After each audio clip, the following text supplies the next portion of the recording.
Hello, good afternoon, friends. And it is such a lovely afternoon for all of us to gather here. I would like to personally thank Delhi Lit Fest and getting us together, three people who are very passionate about mental well-being. And I have with me two other of my colleagues and esteemed participants, or may I say as speakers over here. So Shubrata Prakash, first, I will introduce her. I got introduced to her on this panel a few days back. And when I did a little bit of homework, trying to understand what she does, I see she wears a lot of hats. She's an IRS officer and she's currently director at Niti Aayog, and she's also policy think tank for the government of India. I'm not going to veer to any questions related to the government or to the political situation, because the theme today for our discussion is mental health and well-being, and wondering how, why Shubrata on this particular audience. And then I came across the fact that she's written a wonderful book which has a very unique title, which says the D word, A Survivor's Guide to Depression. And that is why I think in that capacity we have her here to share her views. My other colleague and guest is with me is Purnima Sahai. We connected just a day back, and we were happy to know that we both are from the field of mental well-being, and we are both psychologists and psychotherapists. We also practice the same school of thought, and we believe a lot in cognitive therapy. So I have both these young women with me, and I'm going to lead the conversation. But of course, the forum is open for both the women to contribute. So maybe my first question, which was designed to ask, rather not a question, it's just a thought when I was thinking how I'm going to open, and I'm thinking, let's focus on the last year. 2020 has been a dynamically difficult year for all of us, if I may continue to use the D word that Shubrata has started in her book. And why is it being difficult is, of course, the pandemic being the trigger factor, but it has also been a year which has drained us a lot. And I remember last year, somewhere in June, we were just still groping with the impact of the pandemic. And there was a very, very well-known celebrity called Sushant Singh Rajput, who's a young 34-year-old gentleman who has lost his life in very controversial circumstances. And that's the time when actually there was a lot of debate happening on mental health. And, you two women also must have had your views on it. My personal view at that point was that the whole focus shifted from the issue of what was really this young gentleman dealing with. And instead, it became a very controversial and a lot of, politically driven arguments, which were so unnecessary, because I think that was a time when we could have really had a lot of focus paid on how young, not only celebrities, but people in all walks of life, in all careers, how they are really dealing with, various kinds of pressures, and why are they not so open enough to talk about it. So would you like to kind of give some comments on it? I would also like to draw your attention to, I was looking at what Shubrata posts on Twitter, and I was really, really impressed, and I told her about it, that she talks so openly, so easily, so comfortably about the fact that, she's in a high profile job and there is anxiety, which was a real refreshing change to see, because a lot of people at very senior positions make it seem that, it's a stress-free job, or that they are very well equipped to handle. And here is this woman who's multitasking and is admitting that, yes, these are the difficulties I face. So any thoughts on it, both of you? May I go ahead and start? Yes. Okay. A very good evening to everyone who's tuned in today. And at the outset, a big, big thank you to the team at Delhi Book Fair and Pragati eVichar for inviting me on this prestigious forum to speak about my experiences and about mental health. Now, Dr. Kapoor, to come to your question about last year being a particularly stressful year, Of course, it's been very stressful, and not just last year. It's something like it's not ending, and some of us have had it worse this year, including me, because I have faced personal loss this year due to the second wave of COVID. So when things are not going in their usual fashion, therefore there is an element of stress which comes into life. People are also dealing with grief, like me. A lot of people are dealing with grief, and as we know that the effect of all this on our mental health is definitely not very positive. Now, what is the reason why people don't come out and speak freely? Like, thank you very much for the appreciation. Yes, I'm trying to make the difference, to normalize these conversations. But ultimately, it is because there is a lot of stigma around mental health. Now, I find it a little difficult to understand, and I have been trying to figure out what it is, so that once you know what is the problem, then only you can find a solution to it. And what I have found is that many people are not aware that mental health is also a continuum, just like physical health. No one is completely healthy or completely unhealthy. We're all there on the spectrum. And the same thing holds true for health, whether, this whole dichotomy of and compartmentalization of physical health and mental health doesn't make any sense. It's health. So when it comes to mental health in particular, we all, somehow have these stereotypes in mind that someone who has a mental disorder is mad, or they are weak, or they are not able to deal with whatever is in their life. Here, I would like to stress once again, this is something I've been saying for a very long time, that our mental health is determined by our biological, psychological, and sociological environment and our makeup. So this biopsychosocial model is something we really need to keep in mind. And behavior and thought, how do you know that someone has a problem, has an issue? It is from their thoughts and behavior. And that is something that, has neurological correlates. So that gets missed in the conversation altogether, It is only seen as weakness.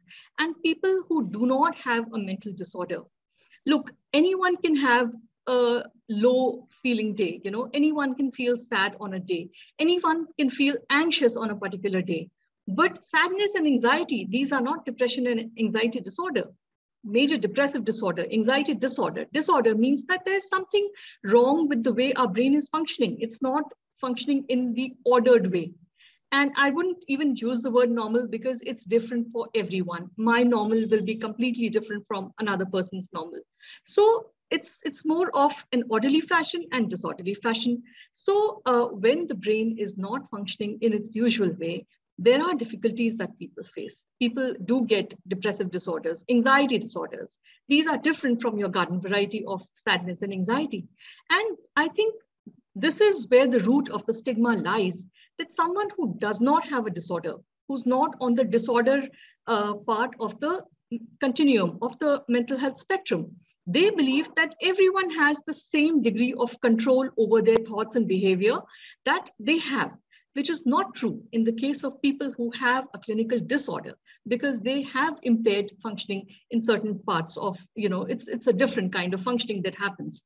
So if we keep talking about it, my effort all the time is to keep talking about it, to keep bringing up these issues and these nuances, so that people are not hesitant in taking help for mental health, talking about mental health, actually getting up and owning up that, okay, maybe I have a problem, or looking around and saying that those who have mental disorders, they are also functional. They can also be useful to society. And that is what most of my effort is. I am hoping that someday this will bear fruit. I'm not alone. It's a whole community out there. And I'm sure like both of you are also part of it. As you rightly said, Shubrita, that people don't go in for a diagnosis. Unless and until we go in for a diagnosis, how would we know that I have a problem? Now, maybe you have some personal experience because of which you became more adept at identifying that there is something which I really need to look into. Or you're one of the more aware or a more conscious, person who is actually being able to figure out, or you also went through trial and error to try and, get to the point that, so how did this book come about? I mean, was there a personal story behind it And could you share that right now? Before I get Purnima also to comment, maybe you could just share that with us. Okay, I'll just quickly go through it. So yes, of course, the title of my book is The D Word, A Survivor's Guide to Depression. So very clearly, I am a survivor. I have survived depression. And looking back, when I first started showing signs of depression was sometime just after my first child was born. Mm-hmm. So it started postpartum, but it was missed. I was, that part of I belonged to that section of society which had no clue about, mental disorders or depression. And I also used to think that it's a character flaw rather than, a condition. So I missed that diagnosis. I got better. It was a self-limiting condition, but somehow I never really went back to being who I used to be. And it was over a long period of time, repeated episodes of not being fully functional, of being lost, of my body having slowed down because my brain and my limbs were not really connecting with each other. It was some 5 years after the first signs that I was diagnosed with major depressive disorder, because obviously, in those 5 years, I had come to the conclusion that something is wrong with me because this is not who I used to be. I have changed as a person. And is it something that needs attention? So I reached out to a psychiatrist and then I got this diagnosis. But then it was a long and bumpy ride for the next 5 years because I was better for a while. Then I went through this really a dark phase of my life, 4 years of severe, if depression had a rating scale or a measurement scale, I would say it was severe. I had severe depression for 4 years. And it was during this episode that I was trying to look at ways to help myself. I was researching my condition. I was surfing the internet for hours together. So that is when I decided to write about it.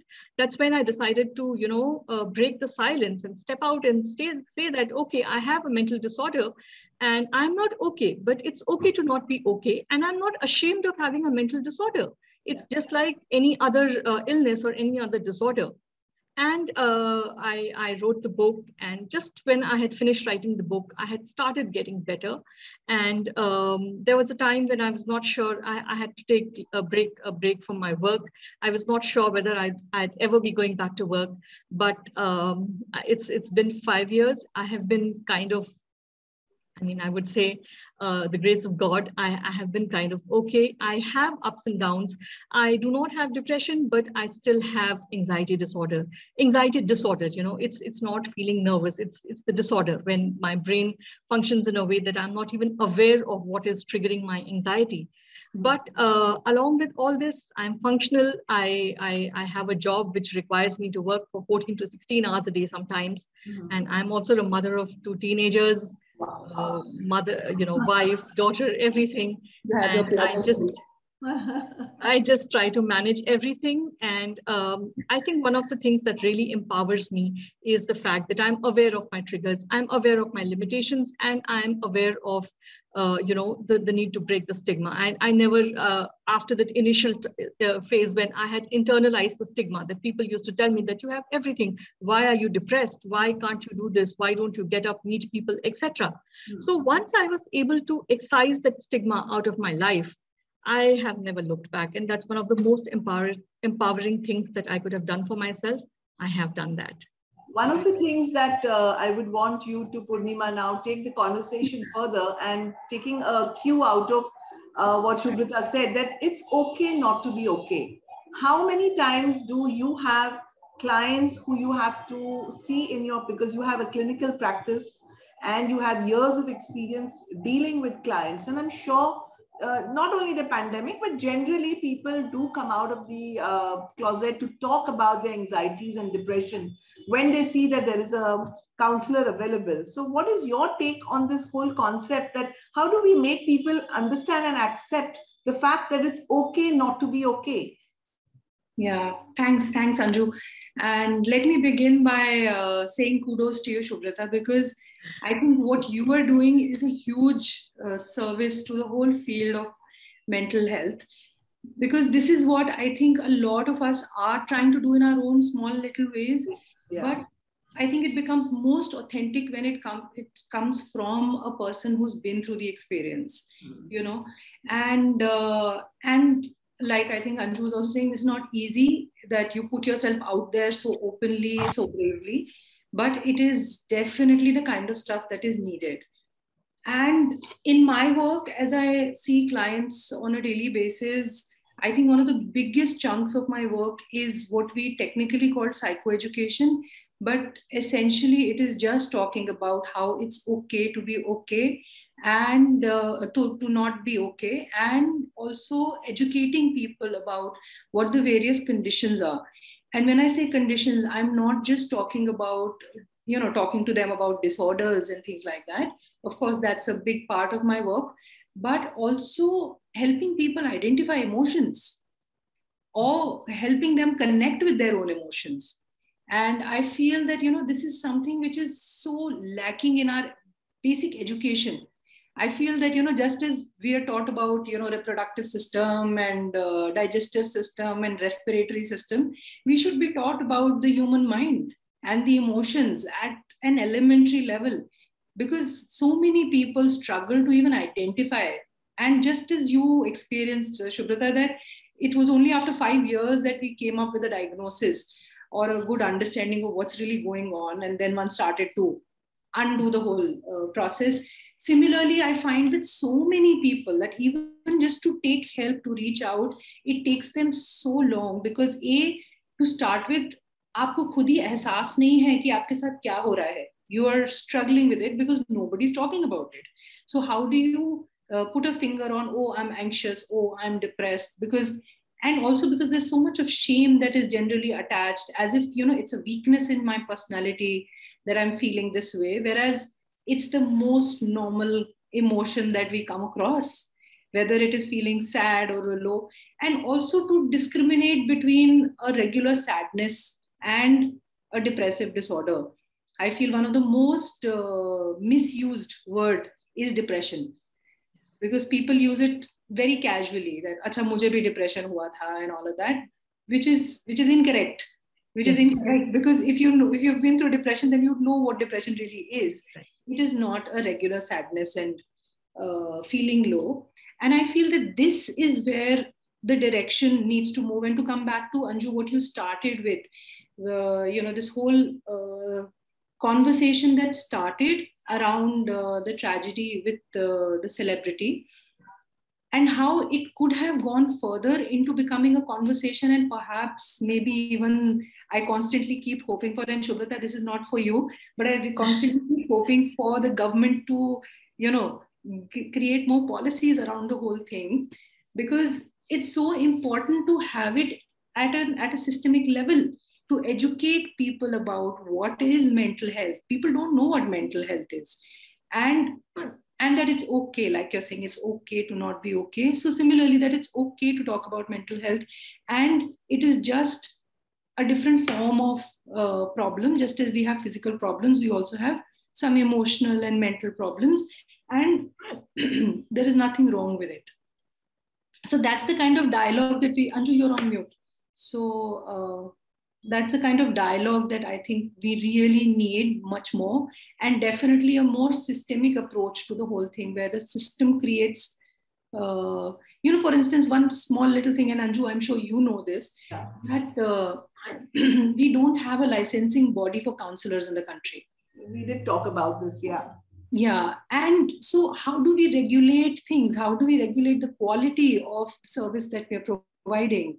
And then how do people trust? Because some of the people who come to me, they also say that, you know, I was given a list of people to contact, but then I didn't know kiske paas jaye and kaun kaisa hoga and stuff like that.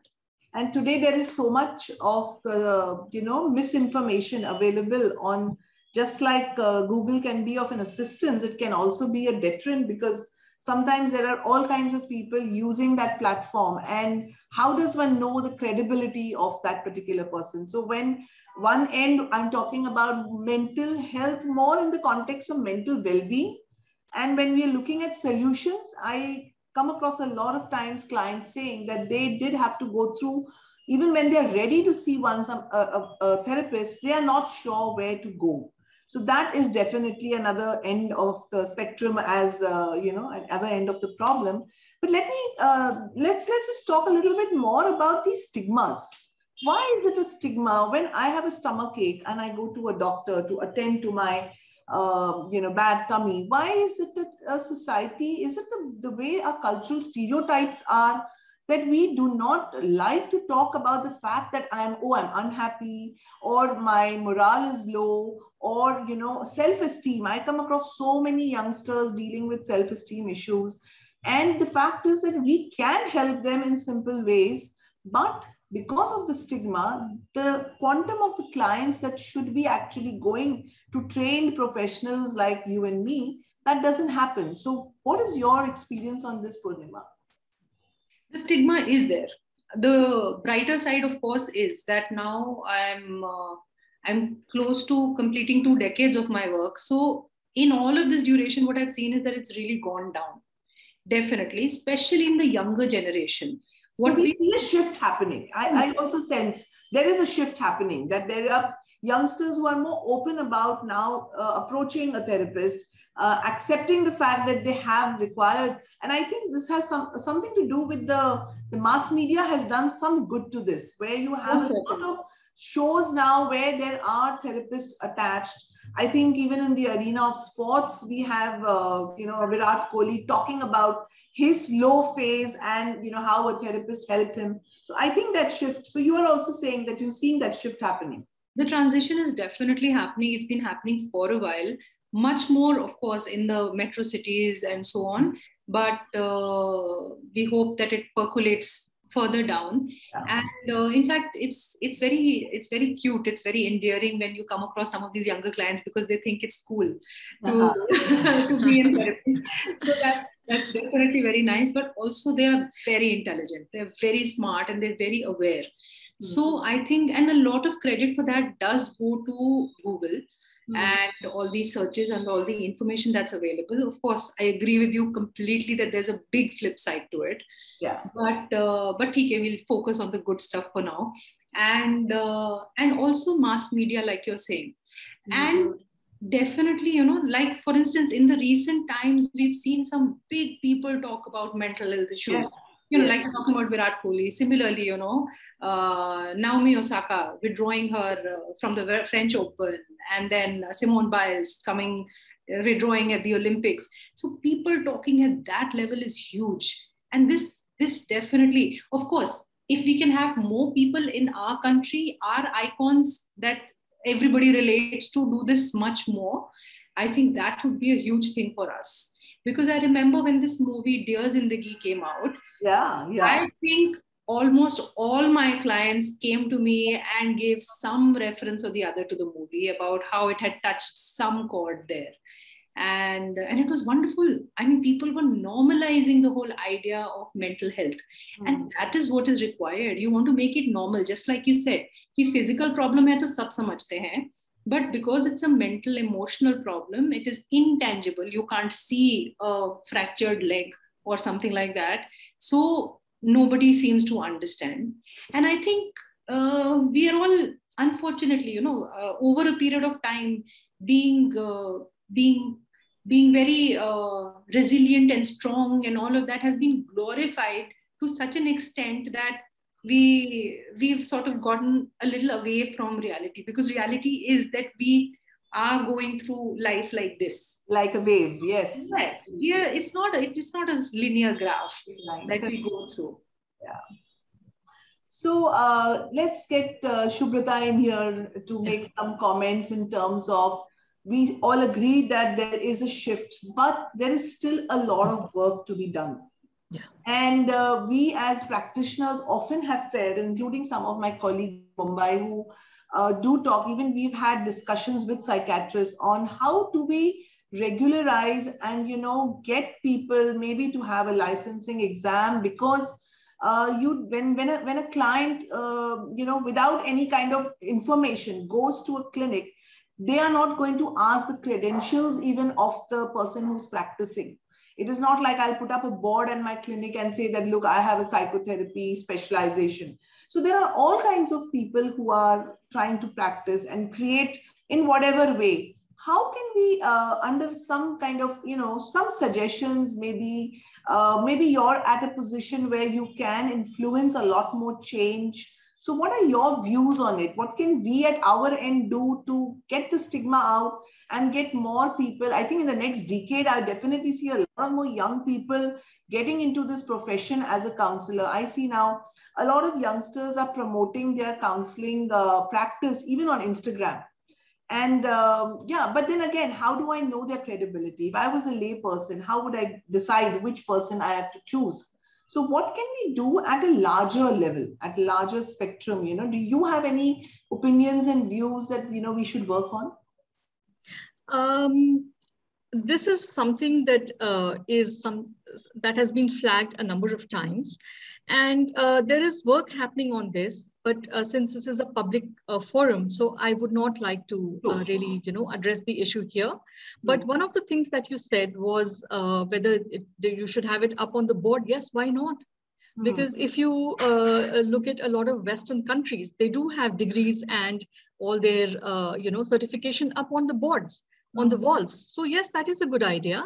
And of course, we also need to educate the people who are going in for the services of what they're looking for and what is available. So in fact, if you, a lot of people don't even know the difference between a psychiatrist and a psychologist. So this is something that I've tried to explain in my book as well. That's why, it's a survivor's guide. It's a complete guide. It tells you everything. But if I may, with your permission, just go back to the earlier discussion that you were having with Purnima ji. And I would just like to bolster a few things that she said, that yes, this whole idea of what we now have come to call toxic positivity. Like, just emotions are also natural. You are a human being because, if you are a human being, you will have emotions. And you cannot always be happy, always, have that smile plastered on your face. You will have your low days, you will feel negative. So that's another thing that I also try to look at. And I also have been talking very openly about it. So much so that people have, a few people have really trolled me very badly for this because, we're all supposed to only think positive. But, that kind of toxic positivity is something that is really not healthy. For an individual or for society. And we really need to be very mindful of that. And a lot of quackery that happens, people who do not have degrees, who do not have experience, who do not have the professional qualifications. You see, there's a gentleman who has a YouTube channel with about 210 million people who have subscribed, and is not a psychiatrist, psychologist, psychotherapist, nothing. I don't want to take names, but, I'm sure a lot of people would know what I'm referring to. So all this is there. Then a couple of other things that I would just like to add here is that, it's really good that celebrities are coming up and, they're talking about their experiences. And in a country obsessed with films and cricket like India, definitely when, stars and cricketers, they talk about their mental health struggles, that somewhere empowers a lot of youngsters to speak out. But that also has a flip side. See, we also tend to see that these people as stars who have lives very, very different from ours. And we always tend to sometimes say that, okay, look, their life is different from us. So they're getting it is, it is a rich person's problem. It's a rich man's disease, which is not true. Anyone can get it, even the poorest of the poor. And they are the ones who have the least access to, services. And a lot of them may not even have the language to express themselves. Then the other thing that I would like to highlight is about youngsters, like young people. In spite of everything, I go through this dilemma so many times because, concerned parents, sometimes they reach out to me, and well-educated youngsters also sometimes are just not, because they're so scared of the stigma. The stigma is so pervasive. And if we can introduce some kind of education right from school, college level, that would really help. But at the same time, see, by the time that cohort grows up to be adults, that will take a lot of time. Yeah. Now, these days, we also have, because I have 2 teenage children. So I also have seen cases where, the child is flagging something that, I may have a problem, but the parent is not ready to accept. And these teenage children, see, they are not financially independent. They do not have the agency. They cannot reach out to a psychiatrist or a psychologist or a psychotherapist. Parents have to provide that facilitator's role, and parents are shying away from it because of the stigma. And it's so, you know, they feel that if they just close their eyes, the child is going to be all right and everything is going to be right with the world, which does not happen. And this is true for most people who have, you know, a kind of disorder. I'm not just talking about maybe a low feeling on a day or two, but with, you know, or someone who's headed towards a disorder. Because if we can catch things at an earlier stage, you know, someone who's heading into depression, if an early intervention a lot of times can help, you know, with learning better coping strategies and save that person from actually heading into the, as I said, the continuum, the spectrum, you know, on the illness part of the spectrum, and keep them on the wellness side. Purnima, maybe you can comment on the education part, because I know you devote a lot of time in the education, especially in the area of CBT, and how exactly that can really be of use to our youngsters, because that is an area that we all do agree commonly, three of us, that education is something which could really help in controlling or at least reducing the stigmatization that is associated with mental health and move people's thought process to mental well-being. Yeah. Just like physical well-being, you know, I use a lot of terminology which is, you know, which has to be correct for our audience. So instead of going to a mental health professional, I just tell them that you're coming to consult. And, you know, these kind of words itself make the parents, especially the parents, as she mentioned. So what do you have to say about the education part? See, like I said earlier also, I think this whole aspect of getting over the stigma or breaking out of the stigma in this area will eventually get addressed if we, apart from other measures, also look at how it can be introduced into the stream of education, right, from as early as is possible. So for instance, you know, we have in some of the schools, we also have these mindfulness programs for very tiny children, you know. So things like mindfulness is like what you're making yourself aware. So it doesn't have to be very prescriptive and exam ho raha hai uske upar and things like that. Just allowing children in some part of the curriculum to get to connect with their own selves. And then slowly moving on to making it more educative or learning about, okay, what are emotions? What are the kind of emotions I feel? And so on. And I see, I forget the names of those authors, but I've recently seen some very nice books for children on connecting with emotions. Yeah. So, you know, if Delhi Book Fair can perhaps encourage some of that kind of writing a little more. And then perhaps going on to creating more systems within the school setup of related to mental health, where they talk about so many issues, because things like bullying and things like peer pressure and things like changes that go through during adolescence and guy issues, girls issues, emotional turmoil, all kids can relate to it. So, and of course, anxiety in the form of nervousness, stage fright, all those kind of things, exam pressure. You know, there's so much of mental health stuff that's happening right there that we can really tap into that. And I know I feel very passionately about it, but there's very little that's concretely been done about it. What I am doing is more at a level of therapy. Of course, I'm happy to talk to people whenever I find such forums about mental health related stuff. But right now, this is the training for psychotherapists. So we're looking at how I'm part of the Indian Association of Cognitive Behavior Therapy. So in alliance with the British Association, we're currently conducting a course on CBT, an extensive course on cognitive behavior therapy for people who want to practice as CBT therapists. And so that itself is a very rewarding experience. But again, it makes me realize is, thanks to it being online, we have people from various areas and different places. It makes me realize that, you know, there's so much of education that needs to go in even at this level. You know, we're talking about trained people who are already in the field, and yet there are myths and there are assumptions and so on. So one can only imagine how much more is required. And also, I agree with what Subrata was saying, that if, you know, in line with what she was saying, that if we can incorporate more parenting, because parenting is quite a thing these days. So people are very happy attending parenting workshops or looking at parenting material and stuff like that. So if we can incorporate this, you know, the mental health stuff, related education within those kind of platforms as well, it would be a brilliant thing. And I know that there are so many professionals in our field who are actually doing that, but, you know, we are far and few.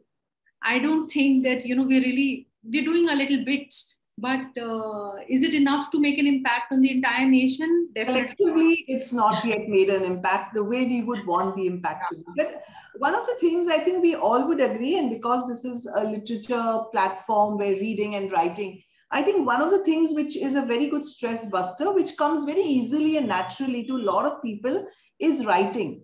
And today there are, people talking about what is known as journaling, where, if you are feeling overwhelmed with the situation, and as a first step, we use it as a technique very often in helping our clients, where we tell them to just write down what they were feeling even before they come in for a session.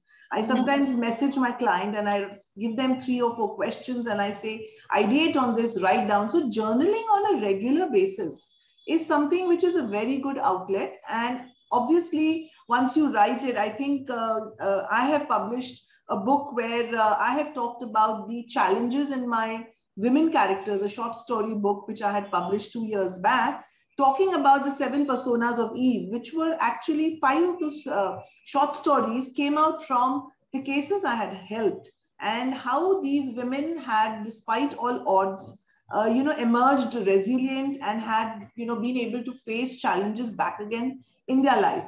One of the things that I would want to comment, or maybe, if we still have time, talk about the young generation, and that's where my book came out from, the young women.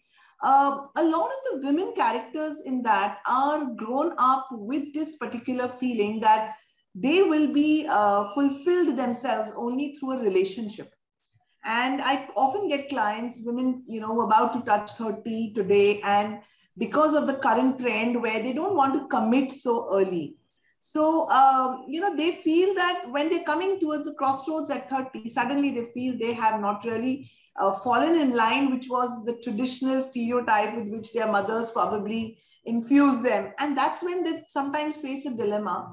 And now these 30-somethings do approach, at least me in Mumbai city. I don't know about, your experiences in North, whether the culture is such where parents have now kind of relaxed that particular age bar, where this was a particular age and a girl had to be married off in order to feel fulfilled. So do you all come across such women, and what is your take on something like that? Both of you could make a few comments on it. Let's ask Shubrita to go first. I can see her smiling, so she wants I just remember the time when I was a young woman. I was not married and I was taking the civil services, and I had already given up a fulfilling career in the private sector in advertising to sit home and take the civil services. I just remembered, your question took me back to those days and the pressure that I used to sometimes feel, because all my friends were married and everyone was settled, and, my parents were kind of fighting off all the pressure on my behalf from, everyone who was telling them that, what are you doing with your girl sitting at home? So that's why the smile, because I remember, and it used to make me feel, it's something like, depression or mental disorders do not manifest themselves in a day. And it is, accumulation of everything probably that we have gone through. And as a young girl living in a, small town, which was extremely unsafe for women, I could not go out alone in my hometown unaccompanied. It's another thing that I used to study in Delhi. And at that time, I was fairly independent. But in my hometown, it was not possible.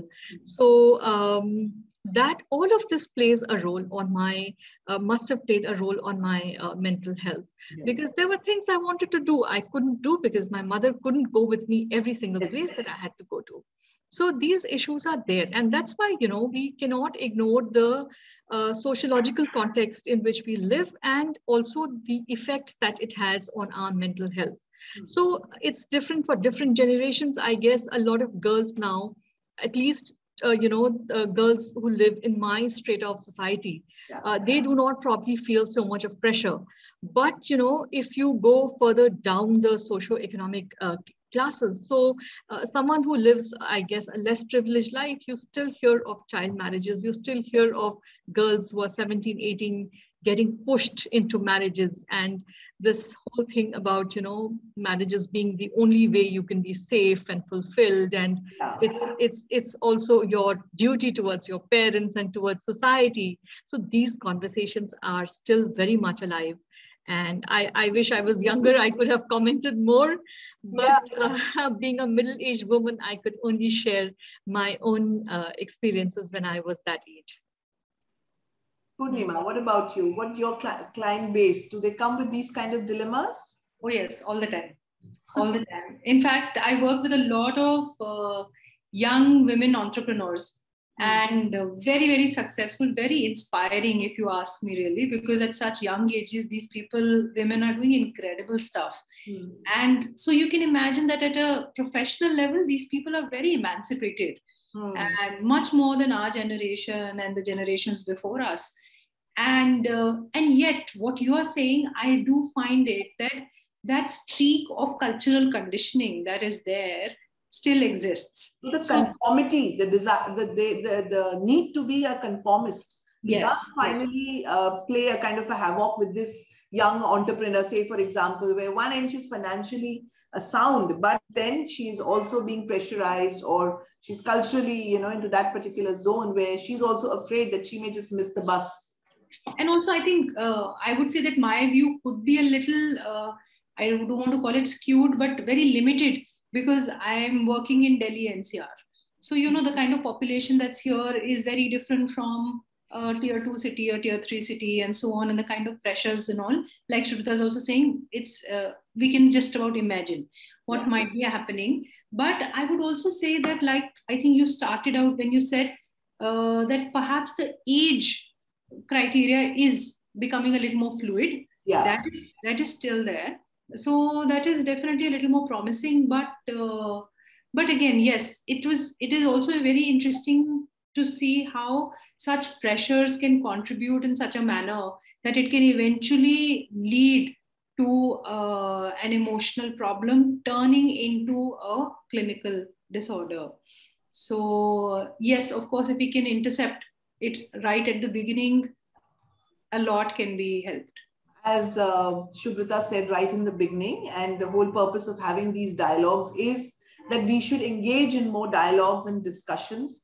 I think at every level, even at micro levels within families, parents should now encourage more dialogues with their young adult or teenage, because we are seeing generations are getting a little more emancipated or mature, let's say younger, quicker, because of the kind of exposure. So these kind of dialogues should be encouraged at school and educational forums. They should be definitely encouraged. And we can only hope that as times go by, the stigmatization for mental health reduces. As I would say, all of us in our own ways are doing our little bits. And collectively, if we have a forum, we can really do a lot more. So I'm actually quite grateful to Delhi Lit Fest and the organizers. Thankfully, special thanks to Shabri, who's got in touch with me and invited me, and I got to meet two intelligent women here and have this wonderful dialogue. So my personal thanks to everybody. Any last comments, any of you? We still have about 5 minutes to go. So both of you can take the stage and make some, comments, which are parting shots, as we can say. I'd just like to add, what you said about making these conversations. So yes, in fact, in case of my children, they had no choice because, they were pulled into this conversation pretty young. So I tried to explain my depression to them, saying that it's a crying fever, rone wala bukhar, I get this kind of fever.